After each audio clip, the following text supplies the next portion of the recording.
Welcome to the Burnout Recovery Podcast, a guiding resource dedicated to healthcare professionals on their journey to overcoming burnout. Spearheaded by Dr. Joe Braid, a certified professional coach and rehabilitation physician. Welcome to the Burnout Recovery Podcast. I'm Dr. Joe Braid, your host, and today we're diving into a topic that's fundamental to our well-being, yet often overlooked in professional settings. This is all about emotions in the workplace. So let me start with a powerful quote from Mark Brackett's book, Permission to Feel. Emotions are the most powerful force inside the workplace. They influence everything from leadership effectiveness to building and maintaining complex relationships, from innovation to customer relations. Isn't that relatable to all of us? So when I began my career as a junior doctor, I operated under an unspoken rule. Emotions don't belong at work.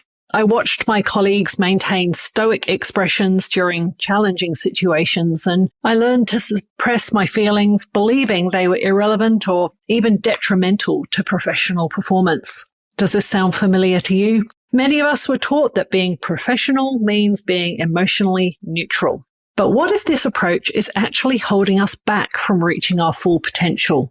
I've got a bit of science behind the value of emotions at work. Research increasingly shows that emotional awareness isn't just nice to have. It's essential for workplace effectiveness and well-being. A study in the Journal of Applied Psychology found that employees with higher emotional intelligence demonstrated better job performance, particularly in roles requiring significant interpersonal interaction. Sounds like healthcare to me.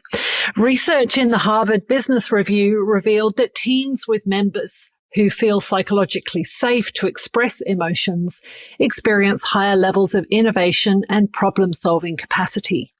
And again, I'm delighted to be a Schwartz Round facilitator at the hospital I work at. And that is this safe space for individuals across the hospital to check in on their social and emotional well-being. And a longitudinal study in the Journal of Occupational Health Psychology demonstrated that emotional suppression in the workplace is associated with higher rates of burnout, decreased job satisfaction, and an increased intention to leave. So all these findings challenge the outdated notion that emotions should be checked at the door when we arrive at work. So life naturally includes both positive and negative emotions, roughly in equal measure. And this 50-50 balance is normal and healthy. And when we expect ourselves to feel positive all the time, we create additional suffering through resistance to our natural emotional experience. If you think about this, can you truly appreciate joy without knowing sadness? Can you recognize achievement without having experienced struggle? So here are some tools I'd like to share with you to grow your emotional awareness. One tool I frequently use with clients is the feelings wheel. This visual aid helps identify and name emotions with greater specificity. And instead of simply saying, I feel bad, or mad, or sad, the wheel helps you pinpoint whether you're feeling disappointed, frustrated, overwhelmed, or something else entirely. And the simple act of naming an emotion with precision can reduce its intensity and help you respond more effectively. And this is really valuable in high-stress workplace environments. Secondly, emotions aren't just mental experiences. They manifest physically in our bodies. And I invite my clients to notice, where do you feel anxiety in your body? Perhaps as a tightness in your chest or a knot in your stomach. Does it have movement associated with it? Is there a color? Does it radiate anywhere? How does excitement feel? Maybe as energy in your limbs or warmth in your face. And what about disappointment? Perhaps as heaviness in your shoulders or a lump in your throat. By developing this bodily awareness, you can catch emotions earlier before they escalate or lead to reactive behaviors you wish you hadn't had. The professional benefits of emotional awareness are huge, and when we acknowledge and work with our emotions rather than against them, remarkable things can happen. Firstly, better decision making. Emotions contain valuable information. Fear might signal a genuine risk. Excitement might highlight an opportunity aligned with your values. Authentic leadership. Leaders who acknowledge their own emotions create psychological safety for their teams, fostering environments where innovation thrives. Improved relationships.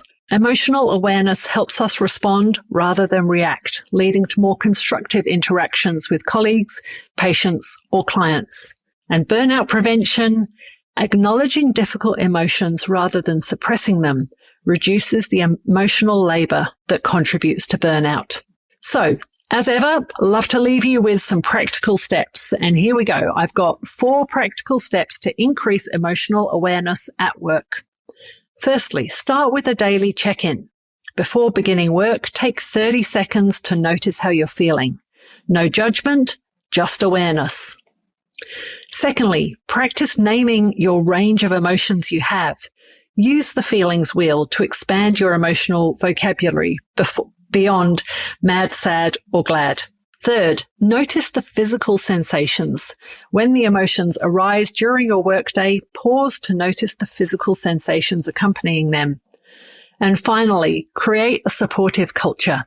If you're in a leadership position, I've talked about this before. Leadership happens on a personal and professional level, even if it's not a titled position in the workplace. Model your emotional awareness by appropriately sharing your own experiences. So as we close out this podcast episode today, I really want to share how the workplace isn't separate from our humanity. It's an extension of it. Our emotions don't disappear when we enter the office, hospital, or classroom. They continue to influence our decisions, relationships, and effectiveness. Reflective practice around our emotions humanizes our experiences at work. When we take time to reflect on our emotional responses, we reconnect with the fundamental human aspects of our professional lives. This reflection transforms challenging workplace moments from mere problems to be solved into meaningful human experiences that contribute to our growth and understanding. And by developing emotional awareness through reflection, we don't become less professional, we become more whole, more authentic, and ultimately more effective in our work. We recognize that behind every workplace interaction are human beings with hopes, fears, joys, and struggles. So I invite you to approach your emotions with curiosity rather than judgment. Notice them with compassion rather than criticism, and recognize their value as messengers providing important information about your needs, boundaries, and values. And remember, emotional awareness isn't about indulging every feeling or expressing emotions without boundaries. It's about acknowledging our full humanity and harnessing the wisdom our emotions provide through thoughtful reflection.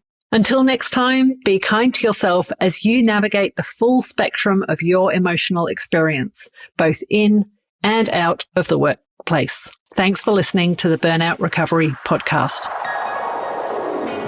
Thanks for listening to this episode. Schedule a 60-minute power hour with me and leave with relief, decisions made, and clear next steps. Or send me an email for a speaking inquiry. All information is available at drjobraid.com with links in the show notes.